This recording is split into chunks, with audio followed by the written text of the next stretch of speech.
Period pain ഉള്ളവരിൽ കുറച്ച് ശതമാനം പേരിലെങ്കിലും ഛർദി വളരെ അതിശക്തിയായ രീതിയിൽ കണ്ടുവരാറുണ്ട്.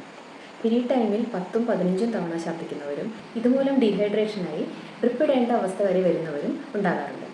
ഇത്തരത്തിൽ ഛർദിയുള്ളവരിൽ മിക്കവരിലും ഒന്ന് എഴുന്നേറ്റിരിക്കാനോ വെള്ളം പോലും കുടിക്കാനോ പറ്റാത്ത അവസ്ഥ കണ്ടുവരാറുണ്ട്. സാധാരണയായി ഇത്തരത്തിൽ ഛർദി വരുന്നത് അതിശക്തിയായ വയറുവേദന ഉള്ളവരിൽ തന്നെയാണ്. ആ വേദനയുടെ മൂർധന്യാവസ്ഥയിൽ ഛർദ്ദിച്ചു പോകുന്നതാണ്.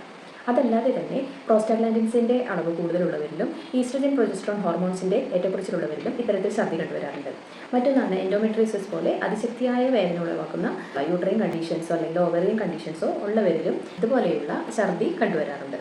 അതേപോലെ തന്നെ മറ്റൊരു കാരണമാണ് മെൻസ്ട്രൽ മൈഗ്രെയിൻ, അതായത് മൈഗ്രെയിൻ മെൻസസ് ടൈമിൽ മാത്രം വരുന്നവരിൽ അതിശക്തിയായ തലവേദനയോടൊപ്പം തന്നെ ഛർദിയും കണ്ടുവരാറുണ്ട്. ഇത്തരക്കാരിൽ ചിലപ്പോൾ വയറുവേദന കാര്യമായിട്ടുണ്ടാവില്ല, പക്ഷേ അതിശക്തിയായ തലവേദനയും അതിനോടൊപ്പം തന്നെ ഇത്തരത്തിൽ ഛർദിയും കണ്ടുവരാറുണ്ട്. ഗർഭാശയത്തിലോ സെർവിക്സിലോ ഒക്കെ ഇൻഫെക്ഷൻസ് വരുന്നവരിലും വയറുവേദനയും തണ്ടൽ വേദനയും അതോടൊപ്പം തന്നെ മാസമുറ സമയത്ത് കുടിച്ചിലോടുകൂടിയുള്ള പനിയും ഇത്തരത്തിലുള്ള ഛർദിയും കാണാറുണ്ട്.